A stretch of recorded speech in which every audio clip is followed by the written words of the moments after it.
Hello दोस्तों, एक बार फिर से आप सभी का स्वागत है। तो आज हम लोग पार्ट 2 कर रहे हैं। लोकतांत्रिक विकेंद्रीकरण से जुड़े हुए प्रश्नों को हम लोग कर रहे हैं। पार्ट 1 में हमने 25 तक किए थे। क्वेश्चन नंबर 1 से क्वेश्चन नंबर 25 तक हमने डिस्कस किया था। आज हम लोग क्वेश्चन नंबर 26 से डिस्कस करने वाले हैं।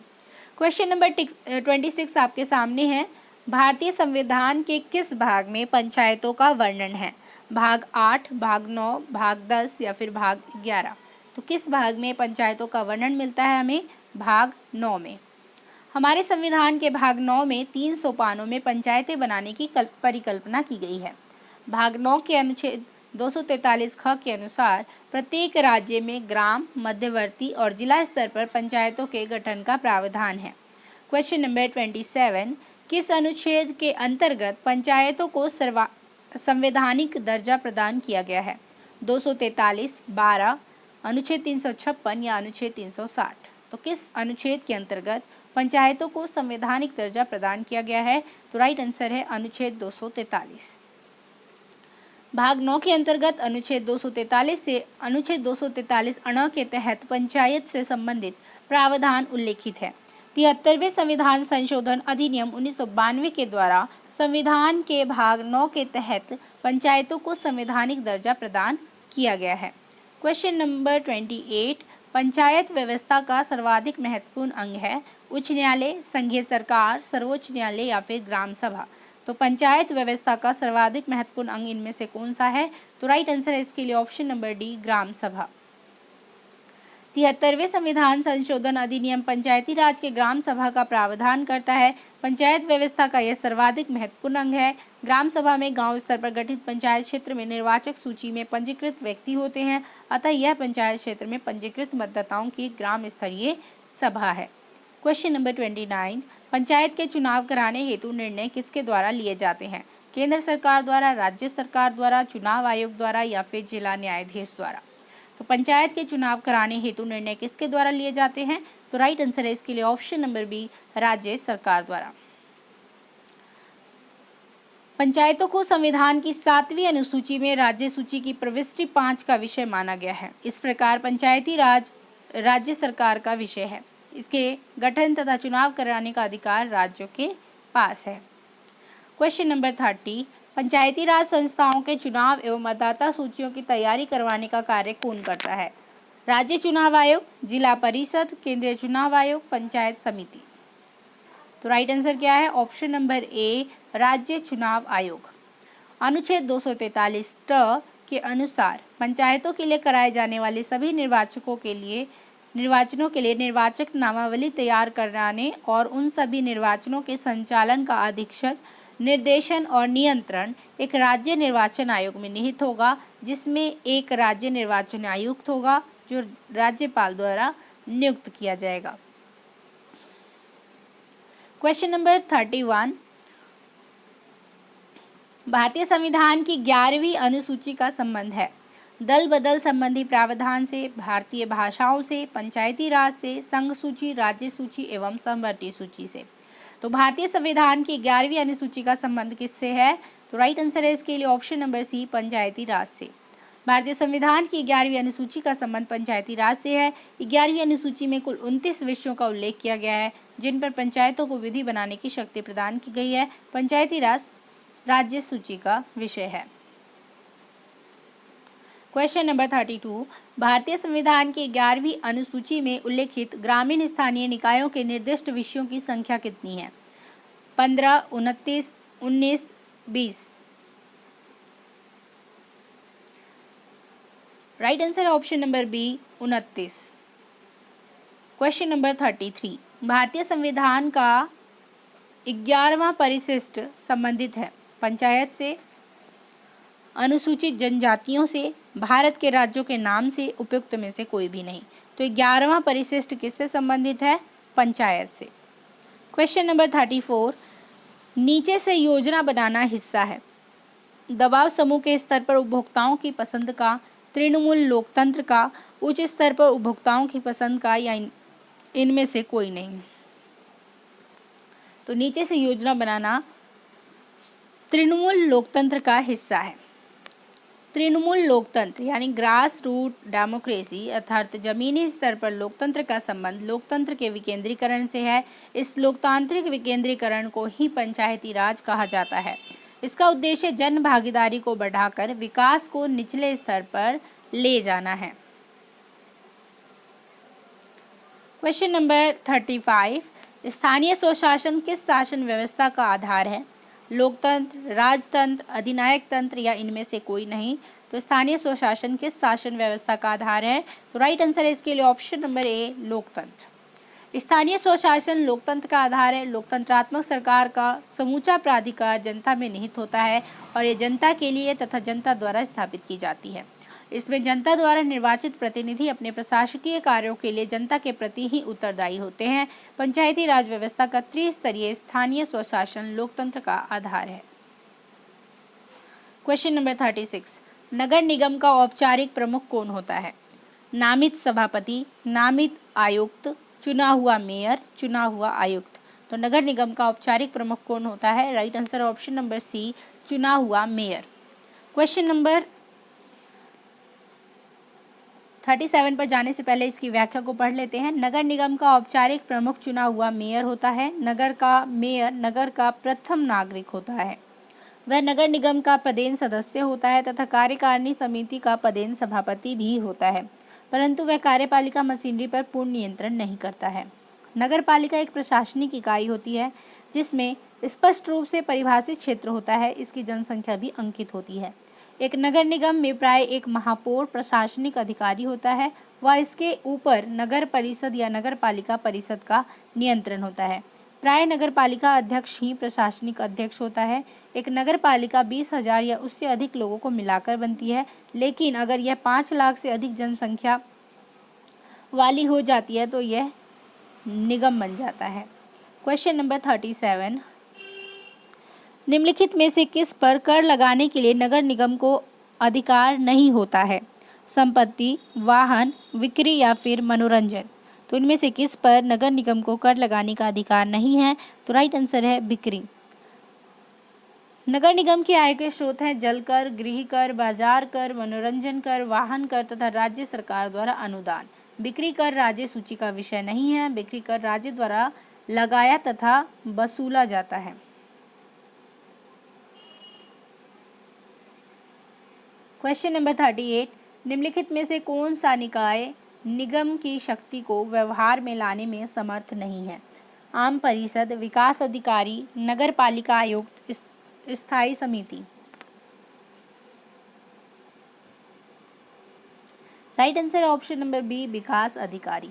विकास अधिकारी निगम की शक्ति को व्यवहार में लाने में समर्थ नहीं है। आम परिषद, नगर पालिका आयुक्त तथा स्थायी समिति निगम की शक्ति को व्यवहार में लाने में समर्थ हैं। 74वें संविधान संशोधन अधिनियम द्वारा नगरों में नगरपालिकाओं के गठन, संरचना, निर्वाचन, सदस्यों की अर्हताएं एवं निरर्हताएं, नगर पंचायतों की शक्तियों, प्राधिकार और उत्तरदायित्व संबंधी उपबंध किए गए हैं। इस संशोधन द्वारा जोड़ी गई 12वीं अनुसूची में 18 विषयों का उल्लेख है जिन पर नगर पालिकाओं को विधि बनाने की शक्ति प्रदान की गई है। इस संशोधन द्वारा नगरों में भी लोकतांत्रिक प्रणाली को सफल बनाने का प्रयास किया गया है। क्वेश्चन नंबर 39, निम्नलिखित में से कौन पंचायती राज की स्थानीय स्व सरकार की 3 स्तरीय संरचना का एक संगठक नहीं है? ग्राम, प्रखंड, जिला या फिर क्षेत्र। तो त्रिस्तरीय पंचायती राज का इनमें से कौन सा संगठक नहीं है? तो राइट आंसर है ऑप्शन नंबर बी, प्रखंड। पंचायती राज की त्रिस्तरीय प्रणाली में ग्राम पंचायत, क्षेत्र पंचायत समिति तथा जिला परिषद आते हैं, जबकि इसमें प्रखंड सम्मिलित नहीं है। अनुच्छेद 243 का यह उल्लंघित करता है कि ग्राम सभा गांव स्तर पर ऐसी शक्तियों का प्रयोग करेगी और ऐसे कार्यों को करेगी जो राज्य विधानमंडल विधि बनाकर उपबंध करेंगे। अनुच्छेद 243 ख उल्लंघित करता है कि प्रत्येक राज्य में ग्राम स्तर, मध्यवर्ती स्तर और जिला स्तर पर पंचायतों का गठन किया जाएगा। अनुच्छेद 243 ग के अधीन राज्य विधानमंडल को विधि द्वारा पंचायतों की संरचना के लिए उपबंध करने की शक्ति प्रदान की गई है। अनुच्छेद 243 घ में पंचायतों में आरक्षण का प्रावधान है। अनुच्छेद 243 अंग पंचायतों की अवधि। अनुच्छेद 243 च पंचायतों की सदस्य हेतु निर्हताएं। अनुच्छेद 243 छ पंचायतों की शक्तियां, प्राधिकार तथा उत्तरदायित्व संबंधी उपबंध करता है। क्वेश्चन नंबर 40, निर्वाचन के बाद सरपंच के विरुद्ध अविश्वास प्रस्ताव प्रस्तुत किया जा सकता है 3 माह के बाद, 6 माह के बाद, 1 वर्ष के बाद या फिर 2 वर्ष के बाद। तो निर्वाचन के बाद सरपंच के विरुद्ध अविश्वास प्रस्ताव प्रस्तुत किया जा सकता है 2 वर्ष के बाद। निर्वाचन के बाद सरपंच के विरुद्ध अविश्वास प्रस्ताव 2 वर्ष बाद ही प्रस्तुत किया जा सकता है। सरपंच के विरुद्ध अविश्वास प्रस्ताव प्रस्तुत करने के लिए ग्राम पंचायत के कुल मतदाताओं का न्यूनतम 5वां भाग अर्थात 20% मतदाताओं के हस्ताक्षर से युक्त एक आवेदन पत्र जिला पंचायत राज्य अधिकारी को दिया जाता है। जिला पंचायत राज अधिकारी 15 दिन के भीतर ग्राम सभा की एक विशेष बैठक का आयोजन करते हैं, जिसकी अध्यक्षता जिला पंचायत राज अधिकारी स्वयं करते हैं। इस बैठक में 2/3 बहुमत से अविश्वास प्रस्ताव पारित करके सरपंच को हटाया जा सकता है, परंतु अविश्वास प्रस्ताव पारित न होने की दशा में पुनः इस दिन से अगले 1 वर्ष की अवधि तक सरपंच के खिलाफ अविश्वास प्रस्ताव नहीं लाया जा सकता। सरपंच के कार्यकाल के अंतिम 6 माह की अवधि में भी अविश्वास प्रस्ताव नहीं लाया जा सकता है। तो 2 साल बाद ही अविश्वास प्रस्ताव, निर्वाचन के बाद 2 साल के बाद अविश्वास प्रस्ताव लाया जा सकता है। और अगर अविश्वास प्रस्ताव पारित नहीं होता है तो अगले 1 वर्ष तक सरपंच के विरुद्ध अविश्वास प्रस्ताव नहीं लाया जाएगा और सरपंच के कार्यकाल के अंतिम जो 6 महीने होंगे उसमें भी अविश्वास प्रस्ताव सरपंच के खिलाफ नहीं लाया जा सकता है। क्वेश्चन नंबर 41, सामान्यतः ग्राम पंचायत उत्तरदायी नहीं है इसके लिए, तो इनमें से कौन सा कार्य ग्राम पंचायत द्वारा नहीं किया जाता है? ग्राम की सड़कों और तालाबों का निर्माण, स्वच्छता, प्रसूति और बाल कल्याण, कृषकों को वित्त देना, कृषि उत्पादन करना। तो राइट आंसर क्या है? ऑप्शन नंबर सी, कृषकों को वित्त देना ग्राम पंचायत का कार्य नहीं है। संविधान का अनुच्छेद 243(6) पंचायतों की शक्तियों, प्राधिकार तथा उत्तरदायित्व संबंधी प्रावधान करता है। 11वीं अनुसूची में ग्राम की सड़कों और तालाबों का निर्माण, स्वच्छता, प्रसूति और बाल कल्याण, कृषि उत्पादन आदि हेतु ग्राम पंचायतों को उत्तरदायी बनाया गया है, जबकि कृषकों को वित्त देना इस अनुसूची में वर्णित नहीं है। क्वेश्चन नंबर 42,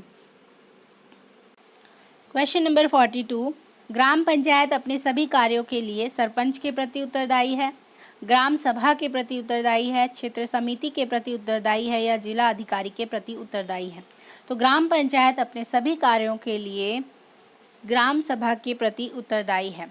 ग्राम पंचायत अपने सभी कार्यों के लिए ग्राम सभा के प्रति उत्तरदायी होती है। 73वें संविधान संशोधन अधिनियम द्वारा ग्राम सभा को संवैधानिक दर्जा प्रदान किया गया है। किसी ग्राम की निर्वाचक नामावली में दर्ज नामों वाले व्यक्तियों के सामूहिक रूप से ग्राम सभा कहा जाता है। ग्राम पंचायत ग्राम सभा की कार्यकारी संस्था है तथा ग्राम सभा ग्राम पंचायत के कार्य का निरीक्षण तथा मूल्यांकन करती है। क्वेश्चन नंबर 43, पंचायत राज सम्मिलित है संघीय सूची में, राज्य सूची में, समवर्ती सूची में या अवशिष्ट सूची में? तो पंचायती राज समिति सम्मिलित है राज्य सूची में। पंचायतों को संविधान की 7वीं अनुसूची में राज्य सूची की प्रविष्टि 5 का विषय माना गया है। इस प्रकार पंचायत राज्य सरकार का विषय है। इसके गठन तथा चुनाव कराने का अधिकार राज्य को ही है। भाग 9 में संविधान के 73वें और भाग 9 को संविधान के 74वें संशोधन अधिनियम 1992 द्वारा संविधान में जोड़े गए हैं। 73वें संविधान संशोधन द्वारा पंचायती राज संस्थाओं को और 74वें संशोधन द्वारा नगर पालिकाओं में लोकतांत्रिक प्रणाली की स्थापना को संवैधानिक मान्यता प्रदान की गई है। भाग 9 द्वारा संविधान में 16 अनुच्छेद और एक अनुसूची 11वीं अनुसूची जोड़ी गई। भाग 9 का द्वारा 18 अनुच्छेद और एक अनुसूची 12वीं जोड़ी गई। क्वेश्चन नंबर 44, निम्नलिखित में से किस अध्ययन समिति द्वारा पंचायती राज संवैधानिक दर्जा देने की सिफारिश की गई? तो इनमें से किस समिति ने पंचायती राज को संवैधानिक दर्जा दिए जाने की सिफारिश की है? बलवंत राय मेहता समिति ने, अशोक मेहता समिति ने, सरकारिया आयोग ने या फिर एल एम सिंघवी समिति ने? तो राइट आंसर है option number D, LM. Singhvi समिति।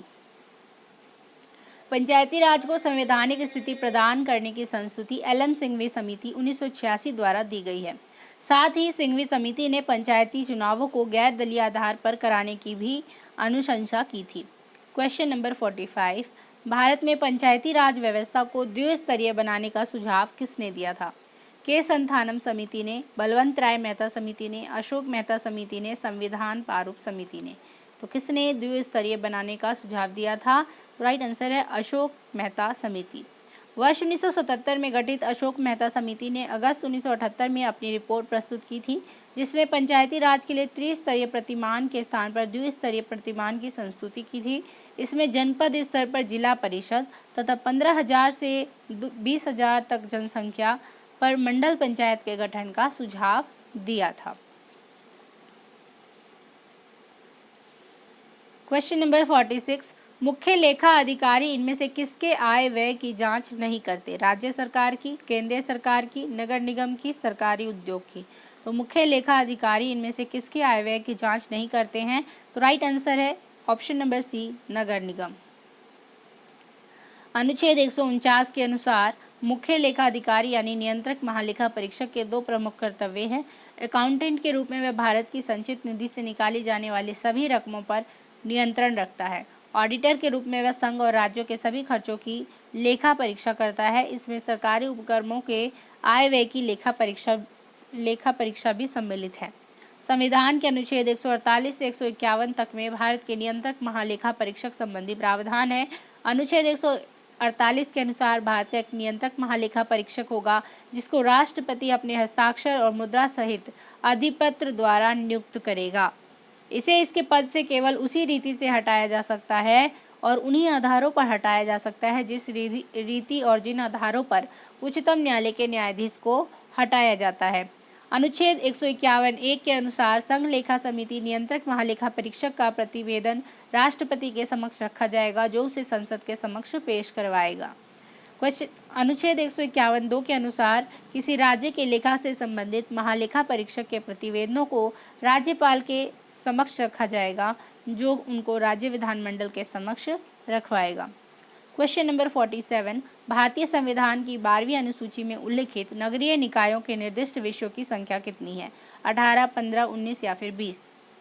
तो नगर निगम को या नगरीय निकायों को कितने विषय दिए गए हैं? तो राइट आंसर है ऑप्शन नंबर ए, 18।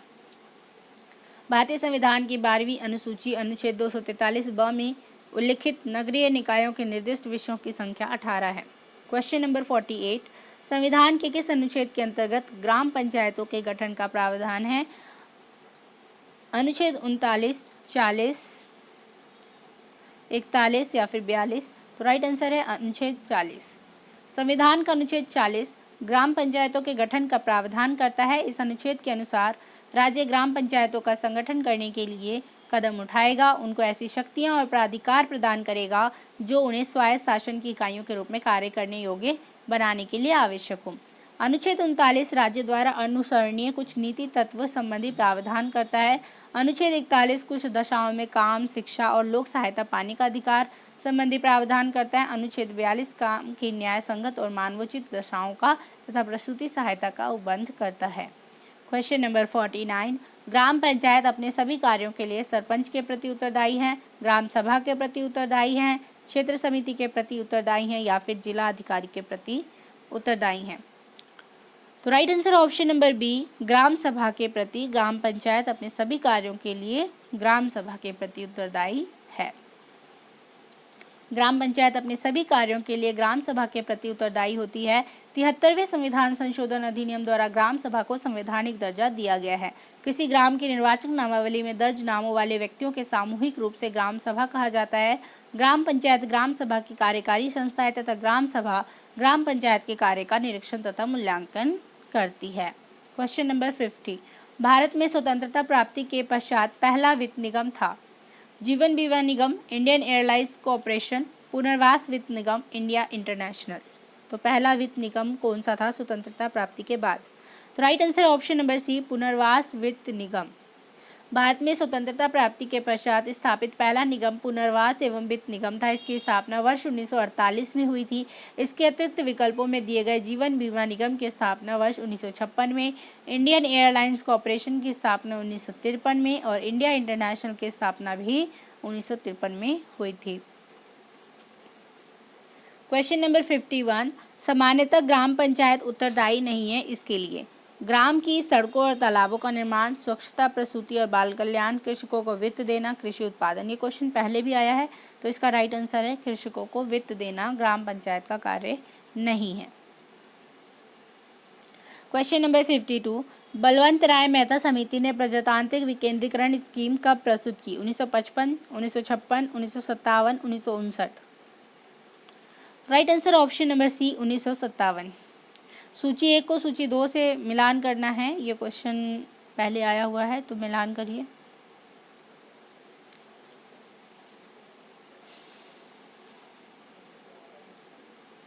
तो right answer option number B, Balwant Rai Mehta समिति 1956, अशोक मेहता समिति 1977, जीवीके राव समिति 1985 और सिंघवी समिति 1986। क्वेश्चन नंबर 54,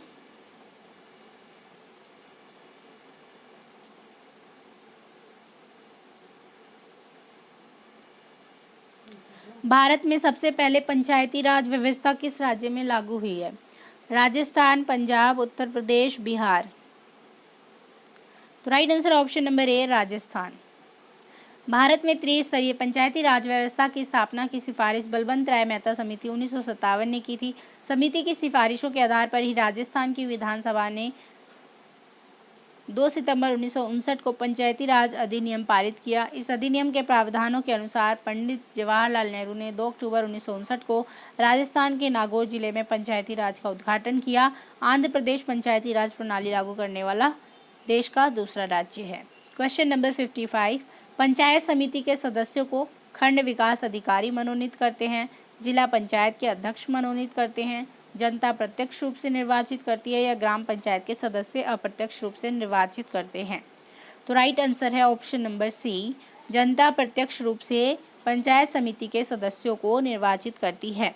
त्रिस्तरीय पंचायती राज व्यवस्था के अंतर्गत पंचायत समिति मध्यवर्ती पंचायत के रूप में महत्वपूर्ण भूमिका निभाता है। यह ग्राम पंचायत एवं जिला पंचायत के बीच कड़ी का कार्य करता है।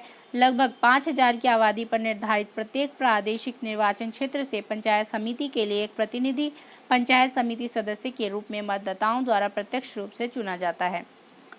क्वेश्चन नंबर 56, राज्य सरकार और स्थानीय सरकारों के मध्य राजस्व विभाजन के लिए निम्न में से कौन उत्तरदायी है? मुख्यमंत्री, राज्यपाल, राज्य वित्त आयोग, उपरोक्त में से कोई नहीं। तो right answer option number C, राज्य वित्त आयोग स्थानीय सरकारों और राज्य सरकारों के मध्य राजस्व विभाजन के लिए उत्तरदायी है।